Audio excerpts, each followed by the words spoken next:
મિત્રો આપણે થોડા દિવસ પહેલાં એલચીનો છોડ વાવ્યો હતો. તેમાં અત્યારે તમે જોઈ રહ્યા છો થોડા દિવસ પહેલાં એકદમ વાવ્યા પછી 1-2 દિવસ સતત આમ પાન રહે આમ કોકડું થઈ ગયા હતા. અને ત્યાર પછી અમે ધીરે ધીરે ખુલી રહ્યા છીએ, એટલે લગભગ હવે લાગી જશે, જમીન સાથે ચોંટી જશે. જોઈ લો, સરસ મજાના પાન છે.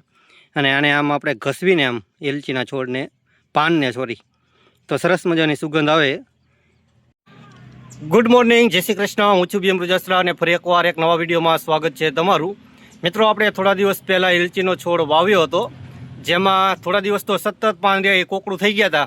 અને હવે લગભગ પાન ખુલી ગયા છે અને લગભગ માટી આરે 1-2 દિવસમાં ચોંટી જશે અને નવા પાન પણ આવી જશે. તો હું તમને બતાવી દઉં. જોઈ લો, આ છે એલચીનો છોડ જે આપણે થોડા દિવસ પહેલાં વાવ્યો હતો. અને વાવ્યા પછી 1-2 દિવસ સતત આવટના પાન વળી ગયા હતા. લગભગ 3-4-5 દિવસ થયા છે, એટલે પાન હવે થોડા આમ ખુલી રહ્યા છે. એટલો આપણે આ છોડ રહ્યો એ જમીન સાથે લાગી જશે એવું લાગે છે. જે સરસ મજાનો મોટો પ્લાન્ટ છે, જે અમારે એકદમ ફ્રીમાં આવ્યો હતો, જે જમીન સાથે અમે લગાવી દીધો હતો. અને આપણે આમાં પૂરો વિડીયો પણ મૂક્યો હતો યુટ્યુબ ઉપર, અને સતત ઘણા બધા લોકોએ જોયો, એટલે ખૂબ ખૂબ આભાર. અને આ છે આપણી મકાઈ પણ જોઈ લો, સરસ મજાની થઈ ગઈ છે.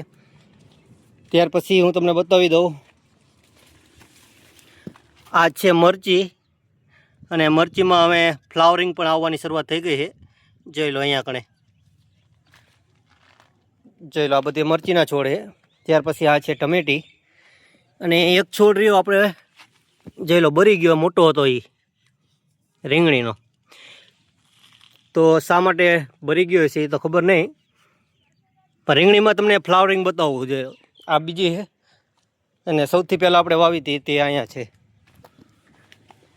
જોઈ લો, અહીંયા કણે પણ સરસ મજાના ફૂલડા આવી ગયા છે રીંગણીમાં.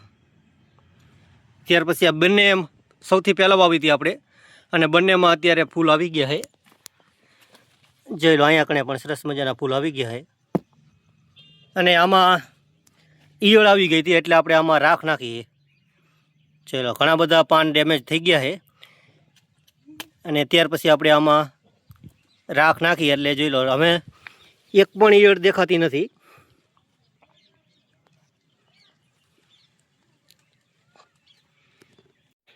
અને મિત્રો, તમે કેળા જોઈ લો, સરસ મજાના કેળા પણ અત્યારે થઈ ગયા છે. જોઈ લો, સરસ મજાના હે કેળા. અને ત્યાર પછી હું તમને બતાવું, આપણે દૂધી વાવી હતી ને, દૂધી પણ હવે આવી ગઈ છે ફૂલમાંથી. જોઈ લો, ઘણી બધી આ ફૂલ વરસાદ થયો એટલે ખરી ગયા હતા. ત્યાર પછી નવા ફૂલ આવ્યા અને દૂધી પણ આવી ગઈ છે. જોઈ લો, અહીંયા કણે દૂધી છે, ત્યાર પછી અહીંયા છે, ત્યાર પછી અહીંયા કણે છે. જોઈ લો, ત્યાર પછી જોઈ લો 2 અહીંયા કણે છે. અને ભારે વરસાદ ન થયો તો લગભગ ઘણી બધી દૂધી થઈ જાત. અને ભીંડામાં પણ તમે જો ફ્લાવરિંગ આવવાની તૈયારીમાં છે અહીંયા કણે. અને એવું જ ભારે વરસાદ થયો હતો એટલે ફૂલ ખરી ગયા હતા ટમેટીમાં, તો નવા હવે ફૂલ પણ આવી ગયા છે. અને એવી રીતના ચોળીમાં પણ બધા નવા ફૂલ આવી ગયા છે. તો આ સરસ મજાનું અપડેટ હતું, જે ઘણા દિવસ પછી આપણે વિડીયો બનાવી. તો મિત્રો, આ તો આજનો વિડીયો તમને જરૂર પસંદ આવ્યો છે. વિડીયો પસંદ આવે તો વિડીયોને લાઇક કરજો, શેર કરજો, અને આપણી ચેનલ ઉપર નવા હોય તો આપણી આ ચેનલને સબસ્ક્રાઈબ પણ જરૂર કરી દેજો. આપણે ચોળીમાં ફૂલ પણ આવી ગયા હતા, અને નાની સિંગું પણ આવી ગઈ હતી, તે હું તમને કાલના વિડીયોમાં બતાવીશ. અને અત્યારે જોઈ લો, સરસ મજાની ચા આવી ગઈ. તો આજે ઘણા દિવસ પછી આપણે નર્સરીમાં ચાનો આનંદ માણી રહ્યા છીએ, તો એક અલગ જ અનુભવ છે.